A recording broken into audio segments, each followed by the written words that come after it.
Im ersten Teil haben wir uns einige Legenden angesehen, die Mohammed in den Koran integriert hat. Wenn du dieses Video noch nicht gesehen hast, dann schau es dir jetzt an. Jetzt in diesem Video sehen wir uns eine heidnische Legende an. Im Koran in Sure 18 eine Geschichte von Alexander dem Großen. Lesen wir zuerst aus dem Koran. Und damals, als Mose seinen Burschen sagte, ich werde nicht aufhören, bis ich die Stelle erreiche, an der die beiden großen Wasser zusammenkommen, auch wenn ich lange unterwegs sein muss. Als die beiden nun die Stelle erreicht hatten, an der sie zusammenkommen, vergaßen sie ihren Fisch. Der nahm seinen Weg in das große Wasser und schwamm auf und davon. Als die beiden dann die Stelle passiert hatten, sagte Mose zu seinem Burschen, bring uns unser Frühstück. Diese unsere Reise hat uns viel Mühe gemacht. Er sagte, was meinst du wohl? Vorhin, als wir uns zu dem Felsen zurückzogen, da habe ich den Fisch vergessen, und niemand anderes als Satan hat mich ihn vergessen lassen, so dass ich nicht an ihn dachte. Und er hat seinen Weg in das große Wasser genommen. Eine Sache zum Wundern. Mose sagte, das ist es, was wir haben wollten. Halten wir einige Punkte fest. Erstens, Mose ist mit einem Burschen. Das Ziel ist die Stelle, wo die beiden großen Wasser zusammenkommen. Zweitens, der Fisch wird vergessen. Drittens, der Fisch geht ins große Wasser. Viertens, Mose will Frühstück. Fünftens, Mose erfährt, dass der Fisch verschwunden ist.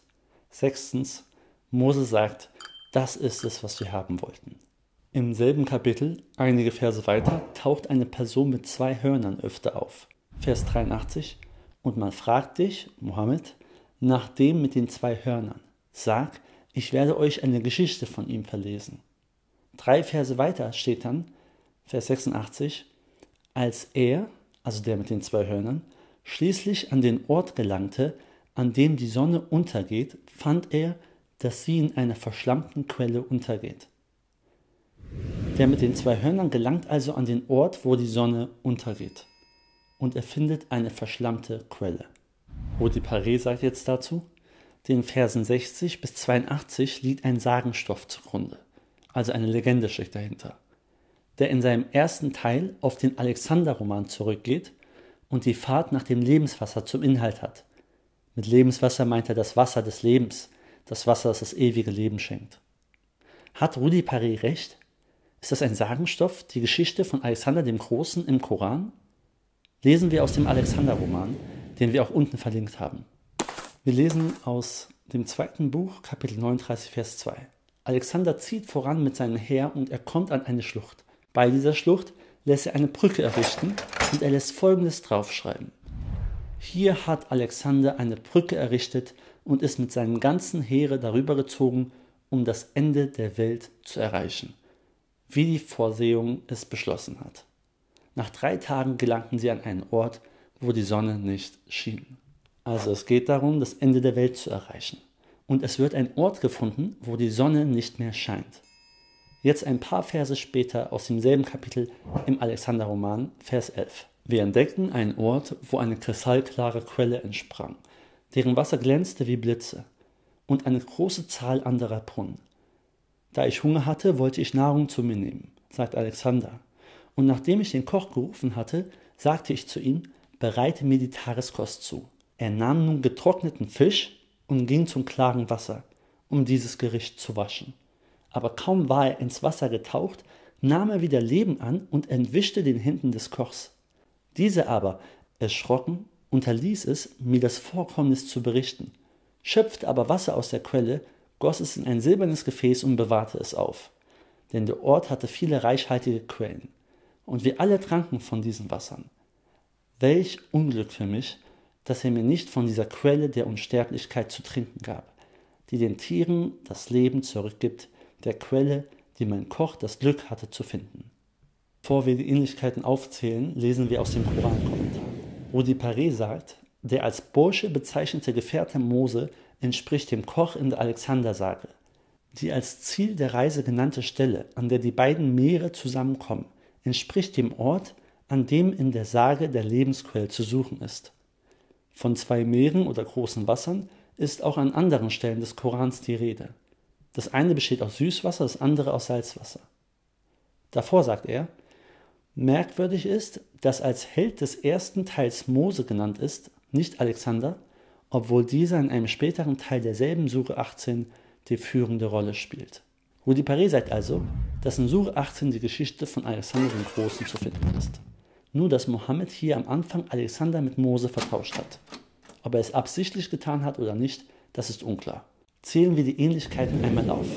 Links der Koran. Im Koran hat Mose mit dem Burschen das Ziel, die Stelle zu finden, wo die beiden großen Wasser zusammenfließen. Alexander ist mit dem Koch und anderen auf der Suche nach dem Wasser des Lebens. Ein Fisch geht ins große Wasser. Der Fisch geht ins große Wasser. Er entwischt den Koch. Mose will Frühstück.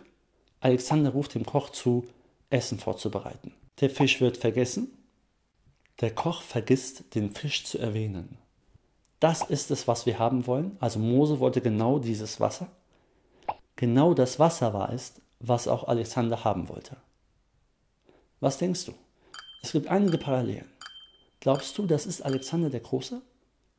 Übrigens, Alexander sagt von sich selbst, dass Gott ihm Hörner auf dem Kopf wachsen ließ. Rudi Paré glaubt also, dass Mohammed hier den Alexander-Roman benutzt hat, auch wenn Mohammed einiges veränderte. Was denkst du? Ist der Koran nicht viel besser zu verstehen, wenn auch die Texte gelesen werden, von denen Mohammed seine Geschichten hat?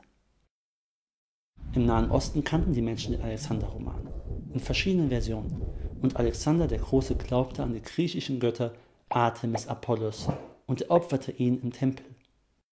Einige Muslime glauben trotzdem, dass Alexander ein Prophet Gottes war, zum Beispiel weil er laut Koran folgende Worte gesprochen hat. Er, Alexander, sprach, wer da frevelt, den werden wir sicherlich bestrafen. Dann soll er zu seinem Herrn zurückgebracht werden und er wird ihn mit furchtbarer Strafe strafen. Wer aber gläubig ist und das Gute tut, dem wird herrlicher Lohn werden und wir werden zu ihm Worte der Erleichterung unseres Gebotes sprechen. Sure 18. Alexander predigt im Koran also die Botschaft, die auch Mohammed predigt. Ist Alexander der Große jetzt ein Muslim? Muslime glauben ja, dass der Koran Wort für Wort von Allah diktiert wurde. Also soll Allah Alexander den Heiden als gläubigen Muslim ansehen? Oder ist sein Glaube an viele Götter nicht so schlimm? Widerspricht das nicht der Kernbotschaft des Korans? Die ersten frühen muslimischen Korankommentatoren hatten kein großes Problem damit, Alexander rückwirkend als gläubigen Muslim zu bezeichnen, zum Beispiel Ibn Hisham. Ibn Ishaq erkennt in seiner Biografie des Propheten Sirat Rasulallah den mit den 2 Hörnern als den griechischen Ägypter an, eine gute Beschreibung für Alexander den Großen. Aber umso bekannter der Alexander-Roman wurde, umso mehr Widerstand gab es. Heute wehren sich viele Muslime dagegen, dass der mit den 2 Hörnern in Sure 18 Alexander der Große ist, weil durch viele Funde bekannt ist, dass Alexander an viele Götter glaubte. Sie sagen, wie kann ein Prophet des Islams ein Götzendiener sein? Ein Widerspruch im Koran. Nein, das muss jemand anderes gewesen sein. Aber ihre Argumente gegen Alexander sind schwach. Ein Beispiel. Manche Muslime sagen, dass der mit den 2 Hörnern in der Bibel erwähnt wird. Sie argumentieren mit einer Beschreibung eines Widders in einer Prophetie. Doch im selben Vers wird ihre Argumentation widersprochen.